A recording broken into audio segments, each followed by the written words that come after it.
안녕하십니까. 오늘의 영상은 제가 했었던 현장 중에 성공한 현장에 대해서 경험한 것들을 그대로 그냥 처음부터 끝까지 어떤 형식으로 했는지에 대해서 한번 자세하게 좀 얘기를 다 전달해 보는 것도 나쁘지 않겠다, 뭐 이런 생각이 들었어요. 오늘 제가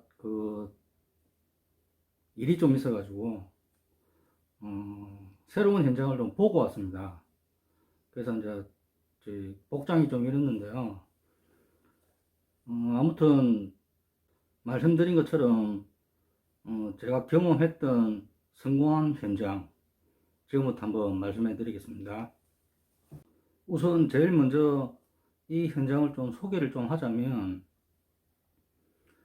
사전신고 제도, 그러니까 필증이라는 제도가 있기 전에 진행했던 현장이에요. 그러니까 법이 그렇게, 주택법이 그렇게 많이 잘 확립이 안 되어 있는 상황에서 진행했던 현장이에요. 제가 제일 먼저 처음부터 진행은 한 건 아니었어요. 진행되고 있는 현장을 들어간 거였죠. 그래서 들어가고 나서 제가 한 일주일 정도 파악을 좀 했죠. 그 현장이 지금 컨디션이 어느 정도인지, 어느 정도의 지금 성향 파악이 되는 건지, 그걸 좀 파악을 했을 때, 그 현장은 시작하고 나서 한 1년 조금 넘었을 때 제가 들어갔습니다. 그렇게 뭐 오래된 현장은 아니었죠. 근데 생각보다는 그 컨디션이 좋은 현장이었어요. 그래서 성향도 나쁘지 않았고, 근데 문제는 그 제가 앞전 영상에서 계속해서 말씀드렸던 것처럼 그 동의서라든지 토지 승낙서, 그리고 매매 계약서하고 같이 진행을 하는 현장이었어요. 같이 진행을, 그때 당시에는 저도 그게 맞는 진행인 줄 알았죠. 그 이후에 제가 많이 느꼈기 때문에 앞전 영상에서 그런 얘기를 말씀을 드린 거고요. 아무튼 그 현장은 승낙서라든지 매매 계약서를 같이 받는 현장이었어요. 그러다 보니 매매 계약, 제가 계속해서 말씀드린 것처럼 매매 계약서에 금액이 확정이 안 되면은 승낙서를 전혀 내지 않는 그런 현장이었어요. 아무튼 뭐 우선 그쪽에서 그렇게 진행을 하고 있으니 어쩔 수 없이 저도 어, 처음부터 제가 그쪽에서 일을 진행하고 나서 처음부터 뭐 어쩔 수 없이 그냥 매매 계약을 체결할 수밖에 없는 현장이었죠. 그래서 뭐 기간이 제가 알기로는 제가 들어가고 나서 1년 반 정도 걸렸어요. 그러니까 총 이렇게 따지고 보면 한 2년 8개월 정도? 2년 8개월, 2년 10개월 정도 된 것 같아요. 2년 10개월 만에 조합설립 인가 신청을 했었습니다. 그리고 나서 근데 완벽하게 했죠. 어쨌든 간에 매매도 굉장히 많이 이루어진 상태였고요. 그러니까 매매라는 개념이 뭐냐면 그때 당시에는 그 계약금 이런 것도 없었습니다. 계약금도 없었고 그냥 그 계약서에 금액만 적어 놓는, 그리고 인가 이후에 계약금을 지불한다라는 조항이 들어가 있었고요. 그리고 잔금은 제가 한번 언급해 드렸던 것처럼 사업 시행인가 신청 뭐 3개월 전 이렇게 기입이 되어 있었습니다. 그러니까 뭐 언제 된다라는 뭐 날짜가 명확하게 없었죠. 뭐 그때는 다 그렇게 했었어요. 지금도 그렇게 하는 현장이 많고요. 뭐 제가 저번에 한번 말씀을 드린 적이 있는데, 날짜를 기입하라는 것들도 제가 현장을 진행해 오면서 느낀 것들이에요. 날짜를 기입하라는 이유는 그 날짜를 맞추기 위해서 굉장히 노력합니다. 조합에서. 그러니까는 그 날짜를 맞추기 위해서 노력하다 보니 사업이 뭐 어쨌든 진행되는 거죠. 그게 참 아이러니한 거죠. 그렇게 책임감을 갖고 앉아 하게 되는 형식이 돼버린 거죠. 그래서 그런 형식으로 많이 당시에는 그렇게 했고요. 그래서 뭐 어쨌든 모든 걸 다 완벽하게 했기 때문에 신청하고 나서 거의 한 달 만에 인가가 바로 나왔습니다. 그러니까 따지고 보면 만 3년은 안 됐었어요. 그러니까 2년 11개월 만에 거의 2년 11개월 만에 조합 설립 인가가 난 거죠. 자, 그러면 조합 설립 인가 난 그 와중에 제가 진행했던 그 방식들이 있어요. 그러니까 일단은 첫 번째로는 지주들을 한 곳에 모이게 하지는 않았습니다. 그러니까 보통의 경우 이 지주 설명회 같은 거를 하거든요. 지주 설명회 같은 거를 하다 보면 이게 어떻게 되냐면은 이거는 무조건 업체의 입장이었거든요. 업체의 입장에서는 이렇게 단합이 돼버려요. 지주들끼리 단합이 되다 보면 한번 안 좋아지는 현상이 딱 생겨버리면 풀기가 굉장히 어렵습니다. 그래서 전체적인 설명회를 이불로 안 했어요. 전체적인 설명회를. 그리고 어쩔 수 없이 이렇게 그쪽에도 이제 번지수라는 게 있잖아요. 번지수가 몇 번지, 뭐 만약에 100번지면 100번지 사람만 모아서 했고, 그리고 101번지면 101번지 사람만 모아서 했고, 이런 식으로 번지수마다 이렇게 따로따로 이렇게 했다라는 거죠. 그게 하나의 제 방법이었고요. 아무리 같은 동네에 살고 있어도 모든 동네 사람들을 다 알지는 못해요. 그냥 일부 내 앞집, 내 옆집, 뭐 그 정도, 그리고 뭐 내 옆집 정도까지만 알지. 나로부터 인해서 한 뭐 50m, 뭐 100m 정도 되는 거리에 있는 사람들은 잘 몰라요. 그런 걸 제가 알기 때문에 같은 번지에 계시는 분들만 그렇게 블록으로 자르는 경우도 있고요. 이렇게 지적도를 보면 블록으로 한 블록씩 한 블록씩 이렇게 잘라서 그쪽에 계시는 분들만 한해서 소모임을 했던 거죠. 그런 식으로 소모임 설명회죠. 그러니까 전체적인 설명회는 아니고요. 그렇게 진행을 했었고요. 자, 그렇게 진행할 때 아무래도 이렇게 사무실로 이렇게 초대를 해서 설명회를 할 때 나름의 그 소정의 선물 같은 거는 드렸어요. 이제 그거는 순수하게 대행사 비용으로만, 대행사에서 지불하는 비용으로 이렇게 처리를 한 거였죠. 근데 그때 당시에 진짜 이거는 뭐 대행사를 욕하는 게 아니고요. 이제 방법의 차이가 있는 거죠. 방법을 모르기 때문에 저한테 제안을 어떻게 했냐면, 설명회가 다 끝나고 나면 뭐 1시간 정도 설명을 했으니까요. 다 끝나고 나면 저녁 식사를 하는 걸로 하자. 뭐 그렇게 대행사에서 얘기를 하더라고요.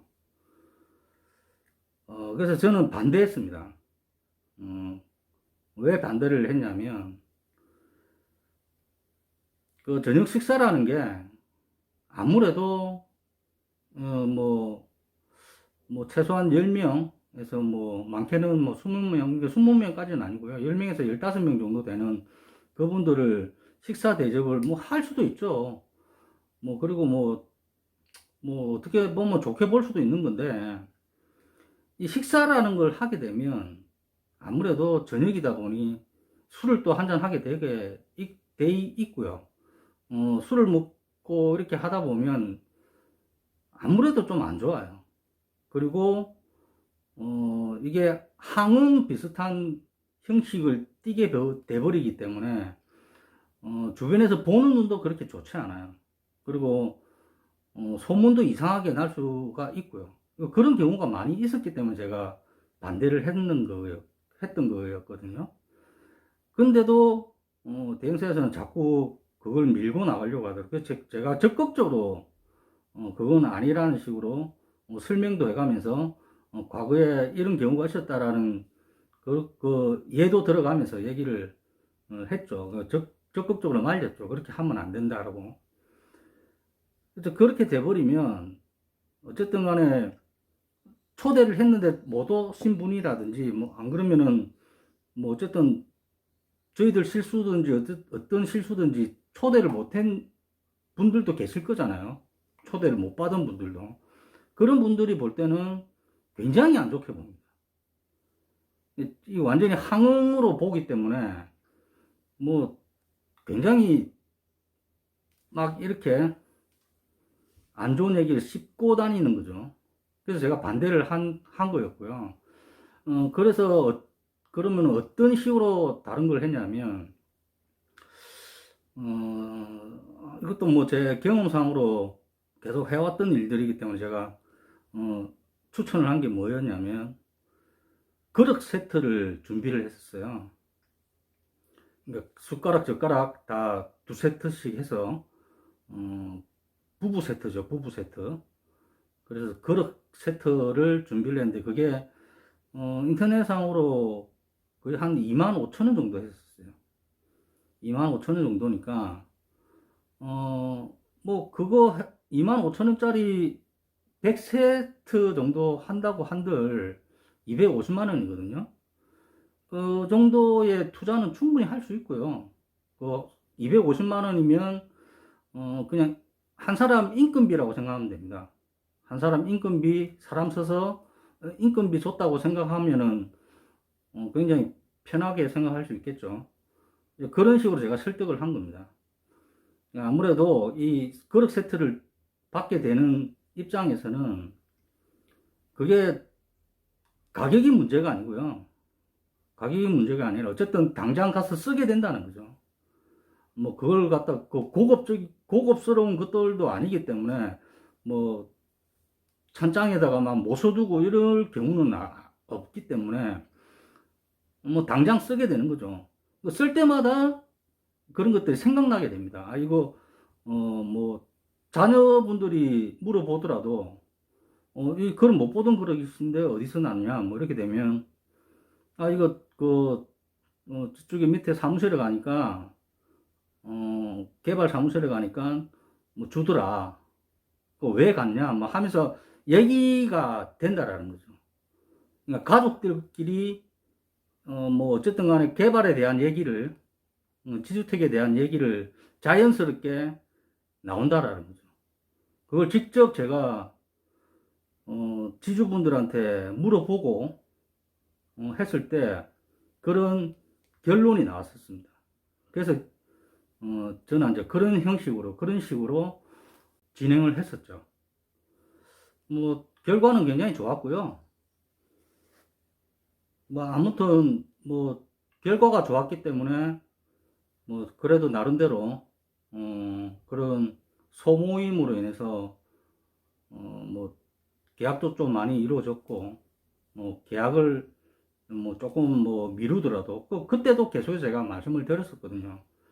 뭐 지금 당장 계약은 안 하셔도 되고 지금 당장보다는 뭐 인가가 나고 난 이후에 계약하는 게 훨씬 더 지주분들한테도 유리하고 뭐 업체 입장에서도 뭐 그렇게 나쁠 것 같지는 없다.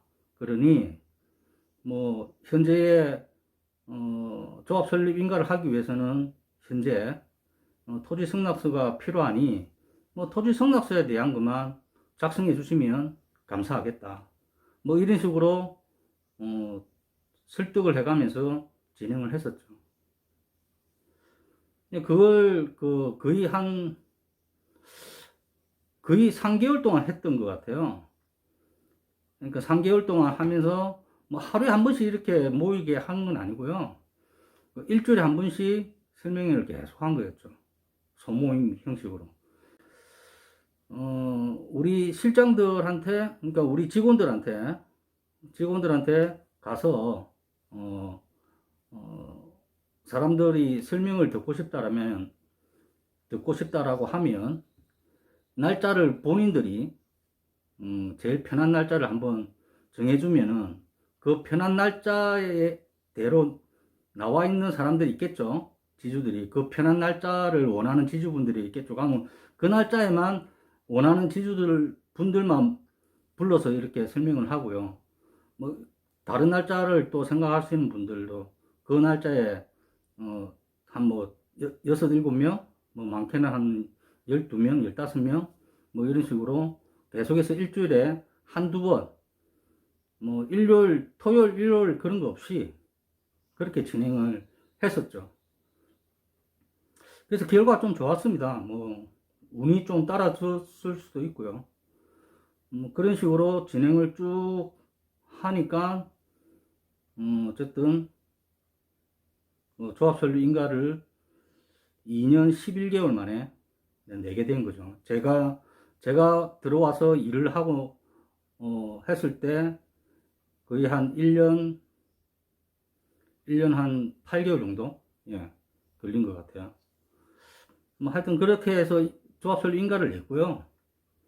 그 조합설립 인가를 낼 때, 뭐 완벽하게 서류를 준비해가지고 관할구청에다가 이제 제출을 했거든요. 그러니까는 제출을 하고 나서, 아까 말씀드린 것처럼 뭐 거의 한 달 만에 그냥 바로 이렇게 인가가 나왔는데, 인가가 나오고 나서부터 무엇을 진행했느냐면, 바로 그 브릿지 대출을 바로 진행을 했었어요. 물론 그 전부터 준비는 하고 있었고요. 브릿지 대출을 진행할 때, 그, 브릿지 대출을 받기 이전에, 어쨌든 간에 기간이 많이 지났으니까 일반 조합원들이 중도금을 내는 날짜들이 있을 거잖아요. 그런 중도금을 내고 했던 금액들이, 돈들이 신탁사에 들어가잖아요. 그러면 저희들한테 토집이라는 걸 이렇게 받게 돼요. 어떻게 되냐면, 지주들하고 이제 정식으로 계약을 하고, 이제 매매 계약을 하고 했을 때, 신탁사에서 모든 계약금들, 그리고 잔금을 신탁사에서 바로 지주한테 바로 통장으로 입금해줘요. 그리고 사무실에서 이제 계약을 진행할 때 법무사가 입회하에 신탁사에서 돈이 딱 들어오면 그때 가지고 있던 등기하고 인감하고 매매 인감이죠. 매매 인감하고 이렇게 다 제출하고 이제 그 계약가 성사가 되는 거죠. 어쨌든 그런 식으로 조합으로 기속이 다 이제 하나씩 될 때 저희들은 어떻게 했냐면, 우선은 그 명도 이전을 해야 됩니다. 명도 이전이라는 게 좀 복잡해요. 그 안 해보신 분들이 아마 많을 거예요. 거기에 주소로 돼 있는, 뭐 만약에 100-2번지에 세대주가 누구냐, 그러니까 100-2번지에 세대주가 누구냐를 먼저 파악을 해가지고요, 주소 이전을 시켜야 됩니다. 그리고 주소 이전하고 뭐 그쪽에 그 관리비들이 있잖아요. 전기세라든지 뭐 물세, 뭐 여러 가지 것들 있잖아요. 그런 것들을 다 정리를 다 해야 돼요. 정리를 다 끝내고, 그러고 나서 어떤 식으로 진행을 했냐면 부분 철거를 합니다. 그러니까는 원래 뭐 모든 걸 다 기속시키고 나서 전체 철거를 한꺼번에 하는 경우도 있고요. 근데 제가 있었던 현장은 부분 철거를 했었어요. 어떻게 보면 그 약간의 그 보여지는 것도 좀 중요하거든요. 그러니까 일반 조합원들이 볼 때, 이렇게 현장에 한 번씩 온단 말입니다. 이렇게 오면은, 현장을 한 바퀴 이렇게 돌아보거든요. 근데 뭐 아무런 뭔가가 눈에 보이지 않으면 불안해해요. 그건 아마 이 영상을 보고 계시는 분들이 다 느낄 거야. 전혀 뭔가의 움직임이 안 보여요. 원래 좀 그렇거든요. 그래서 저희들은 어떤 식으로 했냐면, 그냥 그 하나씩 하나씩 이렇게 조합으로 기속이 되는 그 직원들은 바로 그냥 보고 부분 철거를 바로 했습니다. 그러니까 아주 작은 포크레인 있잖아요. 그러니까 펜스 딱 치고 포크레인이 들어가가지고 이렇게 그 철거를 했다라는 거죠. 그런 식으로 부분 철거를 진행을 한 두 군데인가 한 다섯 군데? 그 정도면 그렇게 많은 건 아니거든요. 그렇게 많은 건 아니지만, 그래도 눈에 확 띄어요, 그게. 눈에 확 띄니까, 이제 일반 조합원들이 이렇게 볼 때는, 뭐가 좀 되는 것 같다. 그래서 그렇게 한 바퀴 돌고 나서 사무실에 꼭 들리는데, 사무실에 오면, 이제 좀, 뭐가 좀 되는 것 같아서 마음이 놓인다. 뭐, 열이면 10명 다 그렇게 얘기합니다. 그걸 제가 알기 때문에, 적극적으로 더, 우리 뭐, 그 대행사 쪽이라든지, 우리 조합장이라든지, 이 임원들한테 적극적으로 얘기를 더 한 거죠. 철거를 먼저 하는 게 좋겠다고. 먼저 해야지만이, 조금 더, 진행은 빨라질 수도 있고, 이미지도 좋아진다. 뭐 이런 식으로 설득을 많이 했었죠. 그래서 어쨌든 그렇게 진행을 하고요. 그래서 사업 시행인가까지 가는 데서 필요했던 것들이 브릿지 대출을 일단 해야 되는 거고요. 그리고 주민 세대 열람을 해야 돼요. 이것도 아마 모르시는 분들이 거의 대부분일 거예요. 뭐 경험이 없으니까요. 대행사들도 뭐 경험 있는 쪽은 뭐 알 수 있겠지만 대부분이 잘 몰라요. 그래서 이건 뭐 제가 직접 한 거니까. 그러니까 세대 열람을 하는데 이 그 현장에 있는 모든 주소에 대한 그 세대 열람을 다 해야 됩니다. 만약에 그 현장에 물건이라고 제가 말씀을 드릴게요. 물건이 한 250개 정도 된다. 그러면 세대 열람을 250개를 해야 된다는 거죠. 그러니까 주민 세대 열람을 하는 이유는 뭐냐면 구청에서 그걸 원해서 저희들도 그렇게 세대 열람을 해서 그 서류들을 파악을 다 하고 구청에서 그 주소로 되어 있는 세대주, 그러니까는 세대주라는 게 그 지주가 세대주는 아니거든요. 물론 지주가 세대주인 경우도 꽤 많고요. 근데 세입자들도 있다라는 거죠. 그러니까는 그 한 주소에 뭐 세를 뭐 두 군데 세 군데 이렇게 내줄 수가 있잖아요. 뭐 만약에 3층짜리면 1층에 세 주고 2층에 세 주고 뭐 이렇게 되잖아요. 그런데 주소는 똑같아요.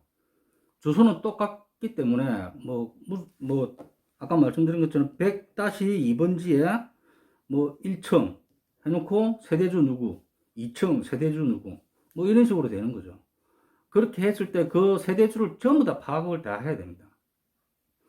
그러니까 뭐 물건이 250개라지만 세대주는 훨씬 더 많아진다라는 거죠. 굉장히 근데 그 작업이 굉장히 그 시간도 많이 걸리고요. 그리고 그거는 주민센터에서 하는 거거든요. 구청에서 하는 게 아니라 주민센터에서 하는데 주민센터에서도 한 군데서 못 해요. 그래서 주민센터 한 대여섯 군데에 나누어서 이렇게 뭐 한 50개씩 나누어서 그렇게 해서 세대 열람을 제가 직접 했었죠. 제가 직접 했고 뭐 어쨌든 그걸 진행하는 데는 꽤 시간이 오래 걸렸고요. 근데 거기서 제가 느낀 게 문제점이 하나 있더라고요. 어떤 문제점이냐면, 뭐, 이게 명도를 어쨌든 이전을 해야 되는데, 그 주소에 그 세대주가 직접적으로 살고 있으면 뭐 아무 문제는 없어요. 그리고 뭐 세입자가 세대주인 경우가 뭐 많으니까 그런 경우도 지주분들한테 얘기하면 뭐 어쨌든 간에 개발을 해야 되고 뭐 그런 상황이다 보니 이제 그 집을 빼야 되고 이사를 가야 되잖아요. 뭐 그래서 그런 거를 충분히 설명하면 되니까 그거는 문제가 없지만 어떤 경우냐면은 주소는 그 사람 이름으로 되는데 이 사람이 여기 살지를 않아요. 그러니까 주소만 이쪽으로 옮겨 놓은 거죠. 뭐 어떤 이유가 있어서인지는 뭐 파악을 해봤죠, 저희들도. 이 사람을 찾을 수가 없는 거예요. 그래서 이제 지주분들한테 물어보면 사정이 좀 있어서 주소만 옮겨놓고 뭐 어디 목포에 가 있다든지 뭐 저기 뭐 포항에 가 있다든지 뭐 이렇게 해요. 뭐 어쨌든 연락처는 아니까 그러면 그 안에 짐을 빼야 되거든요. 짐들도 있고 하니까. 근데 이 짐을 함부로 못 빼요. 그러면 그것도 법에 이제 법적으로 문제가 생기기 때문에 그 주인의 허락 없이 그러니까 지주도 함부로 못 해요. 그거는. 그러니까 그 사람하고 연락을 해서 그 사람하고 어쨌든 합의를 보고 뭐 짐을 다른 쪽으로 좀 옮겨 놓든지 아니면 그 사람이 직접 와서 짐을 빼든지 이런 그런 것들이 한두 개가 아니었다는 거죠. 한두 개가 아니었고 했기 때문에 그런 사람들을 찾아서 계속해서 이렇게 연락하고 그런 법적인 문제 없이 그런 짐들을 옮길 수 있고 뺄 수 있게 진행하는 것도 사업 시행인가 가기 전에 해야 될 일들입니다. 그리고 브릿지 대출을 진행을 같이 했는데 그 진행의 그 어쨌든 책임자는 그거는 제가 아니고요. 저는 뭐 지주 작업을 하는 사람이니까 대행사에서 이제 하는 거거든요. 조합하고 이렇게 대행사에서 하는 건데 그 은행 직원들이 나와요. 은행 직원들이 제가 알기로 그때 당시에 은행은 농협인 걸로 알고 있었어요. 농협에서 직원들이 나와가지고 이제 제일 먼저 하는 게 지주들의 그러니까 걔네들이 저희들한테 지주들의 그 계약서랑 그리고 뭐 어쨌든 계약서를 작성했던 분들은 전부 다 등기하고 뭐 인감하고 다 이렇게 제출을 하는 조건으로 그렇게 했거든요. 근데 이게 좀 그 오해 소지가 좀 있더라고요. 제가 경험을 해보니까. 그러니까 지주들 입장에서는 아직 잔금을 받은 게 아니거든요. 잔금을 안 받았는데 아니 뭐 인감을 다시 또 달라 하고 등기를 다 넘기라고 하니까 그 움찔한 거죠. 그러니까는 그게 오해라는 거죠. 아니 돈도 안 받았는데 내 집을 넘겨? 뭐 이렇게 되는 거죠. 그거 설득하는데 꽤 시간 또 오래 굉장히 또 오래 걸렸습니다. 그거 설득하는데 그게 아니다. 뭐 이런 식으로 다시 돌려준다. 잠시 맡아놨다가 이제 그게 진행이 되고 잔금이 나가게 되면 다시 돌려준다. 다시 돌려준다기보다는 다 이렇게 결정이 되면 대출이 결정이 되면 돈을 바로 지불해 준다. 그러면은 상관이 없으니까 조금 더 그 이해를 하고 좀 기다려 달라. 뭐 이런 식으로 설득을 하는 거죠. 그게 근데 잘 설득이 안 돼요. 굉장히 애먹었습니다. 그거 생각하고 했을 때 굉장히 스트레스도 많이 받았고요. 다 왔는데 이제 사업 시행인가까지 거의 뭐 다 왔는데 이게 잘 안 되니까 굉장히 스트레스도 많이 받았고 날짜를 잡았거든요. 그러니까는 그 저희들은 이제 홍보관으로 다 이제 지주분들을 먼저 불렀죠. 먼저 지주분들을 불러서 홍보관에서 그 등기하고 이런 걸 다 확인을 다 하고요. 했는데 이게 그 은행 측에서 만족이 안 된 거죠. 많이 안 왔기 때문에. 그래서 1차 날짜에서는 아직까지 승인을 내줄 수 없겠다. 뭐 이렇게 된 거예요. 다시 또 2차 날짜를 또 잡은 거예요. 2차 날짜를. 그때에 제가 이제 제안을 하나 했었습니다. 어떤 제안을 했냐면, 등기를 보여주기만 하자. 등기를 갖고 와서 찬성한다라는 양식을 하나 만들어서 그 양식에다가 사인하고 도장 찍고, 그리고 주민등록증은 복사를 해서 제출하고, 그런 방식으로 하면 안 되겠느냐, 이런 식으로 일단 제안을 한번 했었거든요. 안 된대요. 은행 측에서는 그게 하여튼 뭐 은행 쪽에도 뭐라고 해야 되지, 유도리가 좀 없고요. 좀 고지식하죠. 하여튼 뭐 우리 입장에 대한 고려가 전혀 없었던 거죠. 그럼에도 불구하고 계속해서 제안을 또 어떻게 했냐면, 그럼 좋다, 등기를 사본으로 내자. 등기 원본은 어쨌든 본인이 잘 안 내려고 한다. 그러니까 집문서죠, 집문서. 그러니까 뭐 그냥 알아듣기 쉽게 말씀을 드리자면, 집문서를 누가 내주겠냐. 집문서는 그냥 사본으로 대처를 하자. 그렇게 설득을 다시 또 했죠. 이것도 제가 제안을 건 겁니다. 솔직히 말씀드리면은 그 조합이나 대행사도 따라가더라고요. 그러니까 은행 측으로. 우리가 회의를 좀 많이 하는데, 회의를 할 땐 이제 뭐 어쨌든 간에 지주 쪽에서는 제가 책임자다 보니까 항상 제가 참석을 하거든요. 그 참석할 때 뭐 솔직히 그 전날부터 생각을 많이 합니다. 어떤 얘기를 하고, 이제 이게 그 원활하게 그 지주분들한테 전달 잘 되고, 원활하게 지주분들을 설득할 수 있는 방법이 뭘까를 많이 생각을 했을 때, 그런 걸 그 건의를 많이 하죠. 그렇게 했을 때 안 되면 뭐 그냥 다른 방법을 또 찾고 일단은 건의해보자, 뭐 이런 식으로 밀어붙였죠. 그렇게 해서 그 사람들, 그러니까 그 은행에서 나온 사람들이 최종적으로 그 수용을 한 게, 그 좋다 그러면 원본은 지주 본인이 가지고 있고 사본으로 대체하는 걸로, 그렇게 해서 일단은 통과를 시켰어요. 그래서 이제 3차 날짜를 잡고, 이제 3차에서 이제 그 지주분들이 이제 많이 왔죠. 이제 집무서 안 내도 된다. 그리고 기존에 그 전에 내신 분들도 있거든요. 그런 분들도 다시 사본으로 대체했기 때문에 원본을 다시 돌려주고, 이게 이제 소문이 돈 거죠.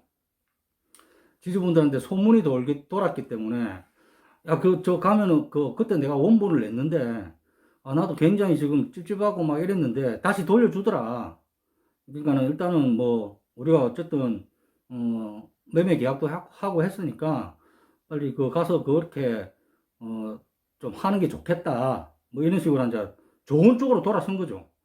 그래서 굉장히 3차 때는 많이 왔었습니다. 많이 오셔가지고, 퍼센트, 그러니까 은행에 있는 걔네들이 생각하는 퍼센트를 맞춘 거죠. 그래서 이제 그거는 일단 1차 통과. 지주들은 1차 통과했고요. 그리고 이제는 이제 일반 조합원들이, 그때 그게 세대수가 제가 알기로 한 920세대인가 이래 됐거든요. 신축 세대수가. 근데 일반 조합원들이 거의 한 600명 가까이 됐었어요. 그러니까는 그 600명 중에, 그 은행 쪽에서 이제 얘기하는 거는 600명 중에 70% 이상, 그러면 6, 7이 42, 그러니까 420세대죠. 420세대에 대한 일반 조합원들, 연대 보증을 무조건 세워야 된다는 거죠. 연대 보증이라는 건 뭐 다들 아시죠? 연대 보증을 세우기 위해서도 날짜를 1차, 2차, 3차로 일단은 잡았습니다. 모든 분들이 한꺼번에 다 몰리게 되는 것도 좀 그렇고요. 그러니까는 날짜를 3차로 잡아가지고 1차에 뭐 몇 동에 계시는 분, 그러니까 101동에 계시는 분 1차, 102동에 계시는 분, 101동에 계시는 분 1동, 101동, 102동, 뭐 하여튼 2차는 103동, 104동, 뭐 이런 식으로, 그런 식으로 동마다 이렇게 날짜를 따로 잡아가지고, 이렇게 일반 조합원들이 홍보관에 와서 연대 보정을 하는 걸로, 연대 보정 원래 해야 됩니다. 그래야지, 브리지 대출이 나오거든요. 그래서 그런 것들도, 그런 거는 솔직히 일반 조합원들은 제가 관리하는 게 아니었기 때문에, 저는 이제, 그럼에도 불구하고 어쨌든 간에 홍보관에서 이제 이렇게 브리핑을 해야 되는 경우가 생기면 브리핑하고 이렇게 했죠. 그래서 그 대행사에서 이제 직원을 고용을 해서 그것도 전문 직원들이 있어요.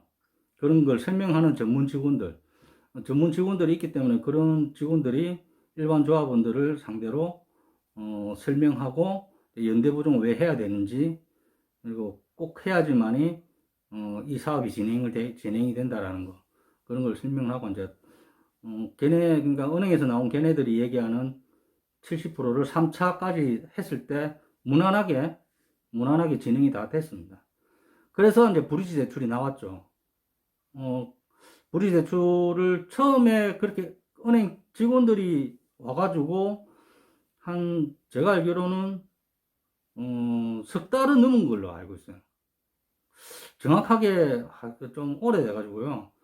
어쨌든 5개월까지는 안 갔고요. 석 달 조금 넘어서 어쨌든 그 브릿지 대출이 나온 걸로 제가 기억하고 있습니다. 그래서 이제 브릿지 대출이 나와서 이제 제일 중요한 거는 이제 토지비를 지불을 해야 되겠죠. 브릿지 대출은 어쨌든 뭐 신탁사로 다 들어갔고요. 신탁사에서 그 모든 계약서상에 나와 있는 것들을 하나씩 다 처리를 하고, 그 지주들이 굉장히 그러니까 지주들이 한 분씩 한 분씩 이렇게 이삿짐을 싸고 막 했었죠. 그것까지 제가 다 이제 뭐 현장에서 다 봤고요. 그런 걸 다 봤을 때 굉장히 좀 뿌듯했죠. 뭐 어쨌든 그렇게 크게 불만 없이 뭐 다 이렇게 수긍을 하고 또 좋게 다 명도 이전도 하고 했으니까요. 그래서 그렇게 진행을 다 하고요. 제가 알기로는 제 기억으로는 가을쯤인가 그때 그러니까는 그 기간도 말씀을 좀 드려야 될 것 같네요. 어쨌든 그 기간도 조합 설립인가 끝나고 사업 시행인가까지 가는데 2년은 안 걸렸어요. 그러니까 제 기억으로는 2년 안 걸리고 어쨌든 브릿지 대출은 한 걸로 알고 있고요. 저는 제가 알기로 한 1년 4개월, 1년 5개월 정도 돼가지고 그럼 뭐 거의 한 1년 6개월 정도에서 그 지주들 1차, 2차, 3차 다 끝냈고요. 뭐 마찬가지로 그 뒤로도 한 달 안에 일반 조합원들 1차, 2차, 3차 다 이렇게 연대 보증 다 끝냈고요. 그리고 나서 이제 신청을 하고 한 3개월 조금 넘어서 이렇게 그 대출금이, 그 브릿지 대출금이 신탁사로 입금이 됐다는 걸 들었으니까 그것까지 계산을 해보면 한 1년 한 9개월, 10개월? 예, 10개월, 1년 한 10개월 정도 되겠네요. 1년 한 10개월 정도 해서, 어쨌든 간에 그 토지비를 다, 이제 토지비를 이제 이렇게 체계적으로 이렇게 이제 지불을 하게 된 거죠. 그렇게 해서 이사를 하고 막 했을 때, 신청을 저희들이, 예, 신청을 거의 2년 거의 가까이 돼가지고 신청을 한 것 같아요. 그러니까 신청을 이거 사업시행인가 신청할 때는 조합 설립인가 신청할 때처럼 완벽하게 95%를 다 맞추고 하진 않았습니다. 진행하는 과정이었기 때문에. 그렇기 때문에 일단은 그럼에도 불구하고 신청은 미리 했습니다. 어쨌든 그 기간 동안에 다 될 거라고 보고 저희들은 했기 때문에. 그거는 대행사에서 먼저 하자는 식으로 했고요. 솔직히 그거 부분에 대해서도 제가, 좀 반대까지는 아니더라도, 그래도 좀 다 이렇게 완벽하게 하고 신청을 하면 안 되겠냐라고 했는데, 어쨌든 그 심사 기간 동안, 구청에서 심사를 하는 그 기간 동안에 맞출 수 있지 않겠느냐 하길래, 맞출 수는 있다. 어쨌든 지주 작업은 제가 하는 거니까. 맞출 수 있고 자신도 있다. 근데 만에 하나, 또, 이렇게, 삐끗할 수 있으니, 좀 이렇게 다 맞춰놓고 하면 안 되겠냐니까. 그, 신청 기간도 좀, 신청 날짜도 좀 중요하거든요. 그, 그러니까는 구청의 담당자가, 그걸, 검토를 하고, 심사를 하는 그 담당자가 있을 때 해야 된다라는 취지였었어요. 그러니까 그 동안에 그 담당자가 어떻게 바뀐다든지 이렇게 되면은 좀 그렇거든요. 좀 불리하거든요. 불리하다라는 개념 좀 그렇고 뭐라고 해야 되지? 하여튼 계속해서 지금까지 그 구청 담당자하고 맞춰왔는데 얘기도 많이 하고 그런 뭐라고 해야 됩니까? 이런 어쨌든 간에 좋은 쪽으로 이렇게 잘 지내왔는데 담당자가 바뀌게 되면 또 이렇게 처음부터 다시 또 그 담당자하고 또 이런 얘기 저런 얘기 또 계속해서 또 설명을 해야 되고 하니까 또 혹시라도 조금 까탈스러운 그 공무원들도 있거든요. 그런 걸 또 우려해가지고 이 담당자가 있을 때 해야 된다라는 거였어요. 거기서 저도 이해를 했죠.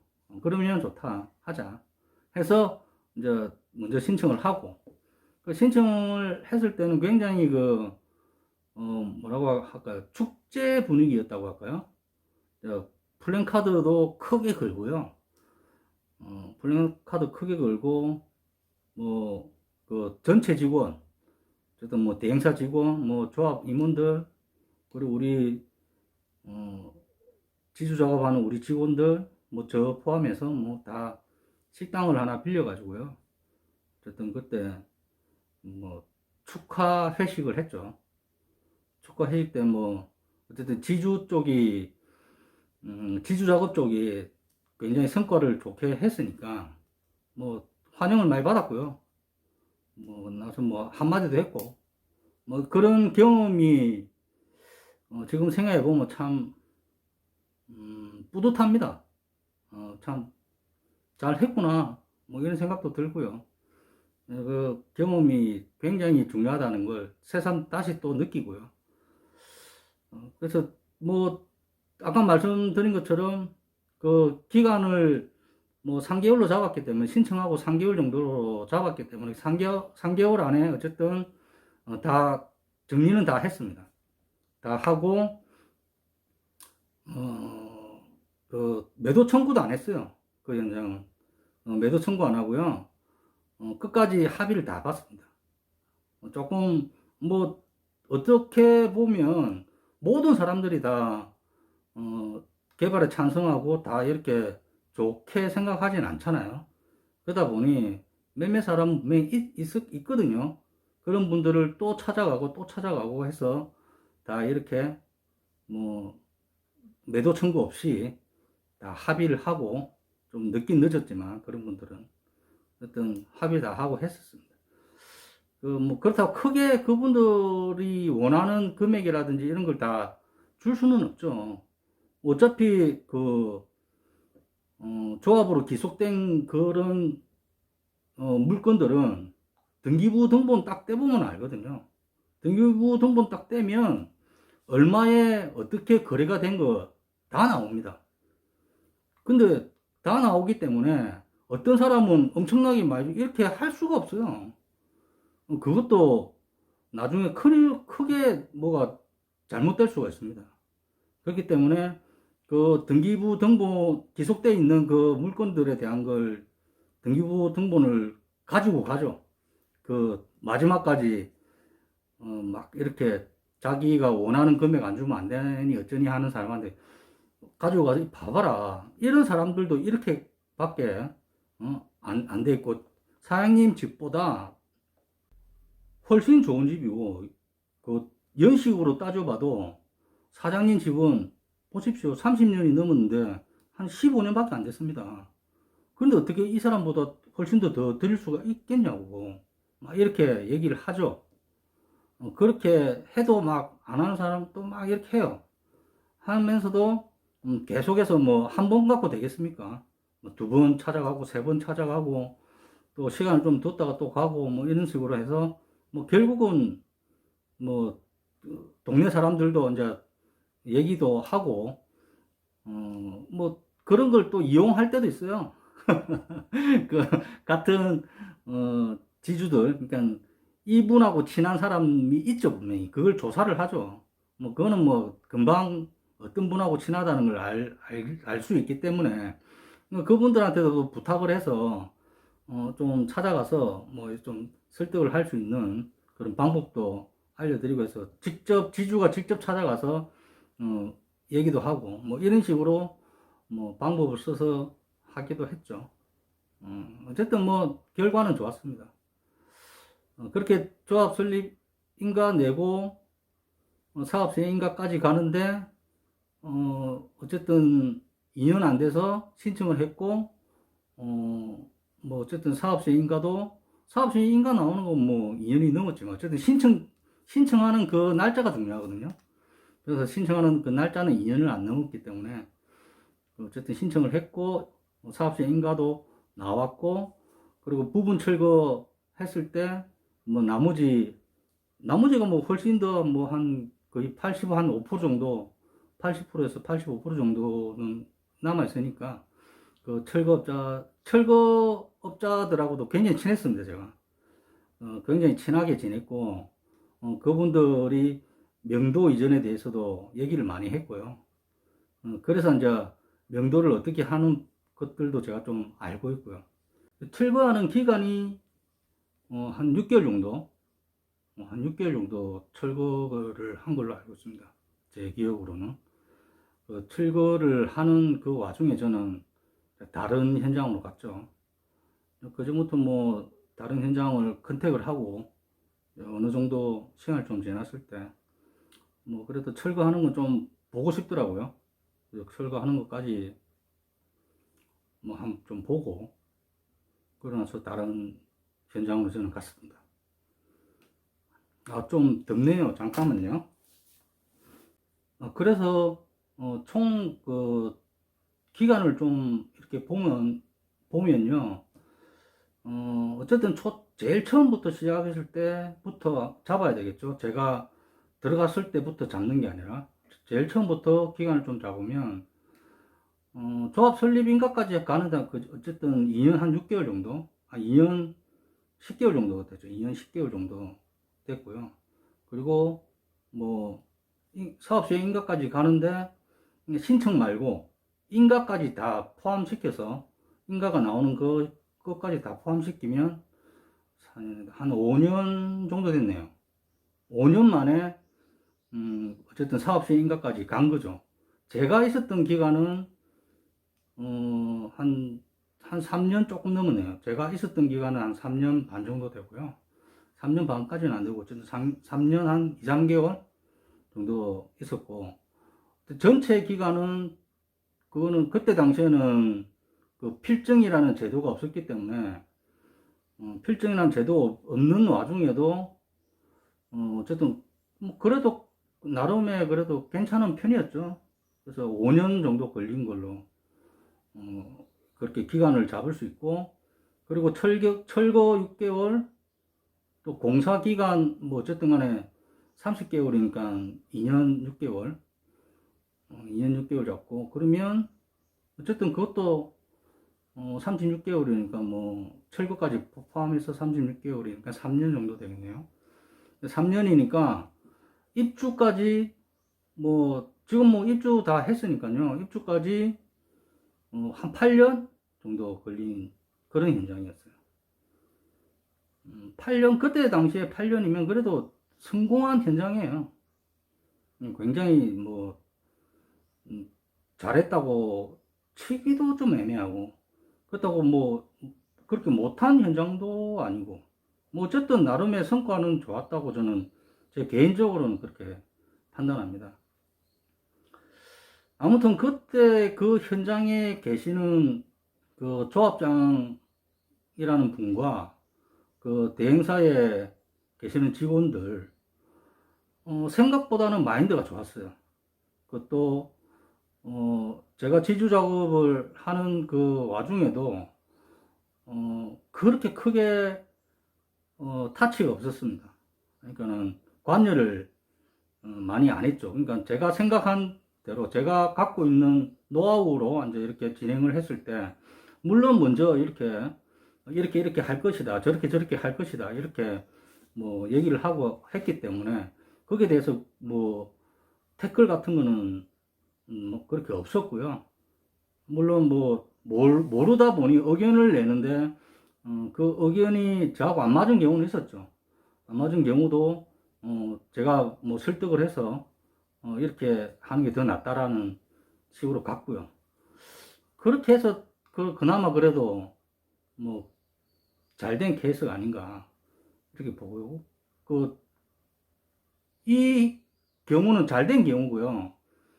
좀 안 좋은 경우는 어떤 경우가 생기냐면, 사사건건 이 지주 작업에 관여를 하는 경우가 많아요.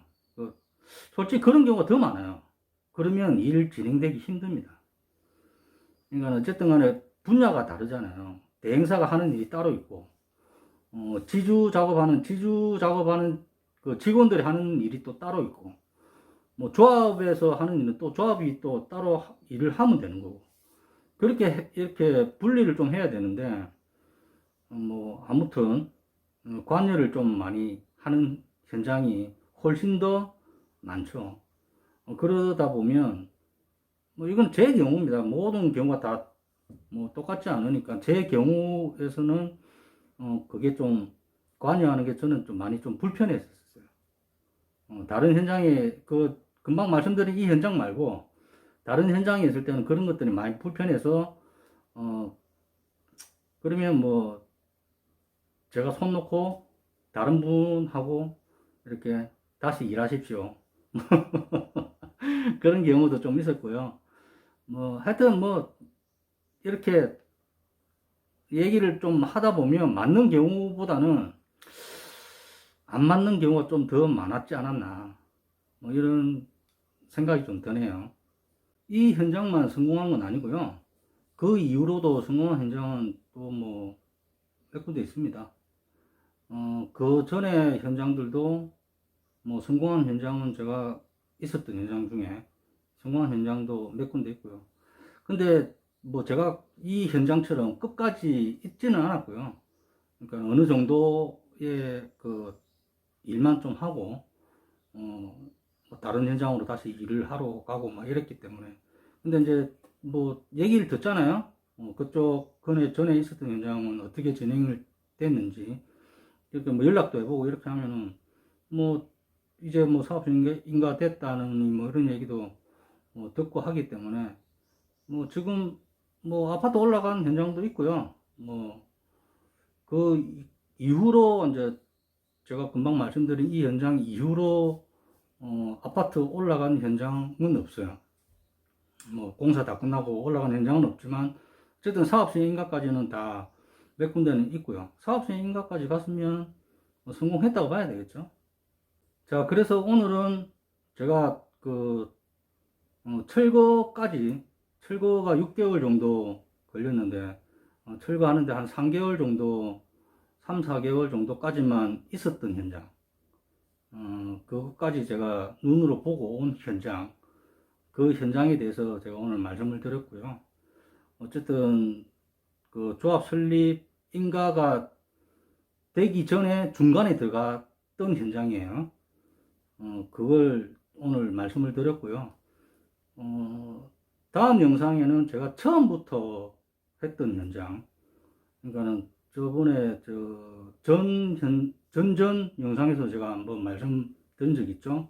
우리끼리 하는 얘기로, 아무것도 안 돼 있는 어떤 현장에 맨땅 헤딩하는, 맨땅 헤딩을 했던 그 현장에 대해서, 다음 영상에서는 이제 얘기를 좀 하도록 하겠습니다. 그 맨땅 헤딩을 또 어떻게 하고, 어떤 식으로 지주택이라는 게 이루어지는 건지, 제일 처음에는 무엇부터 시작을 하고 어떻게 진행을 하는 건지, 다음 영상에서 그거는 다루도록 하고요. 오늘은 어쨌든 여기까지 하고요.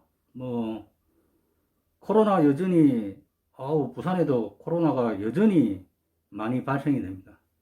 아직까지 뭐 조심해야 될 것 같아요. 그 백신이 나와서 이제 뭐 이렇게 백신 접종도 하고 하는데, 그래도 아직까지는 기간이 좀 더 걸릴 것 같아요.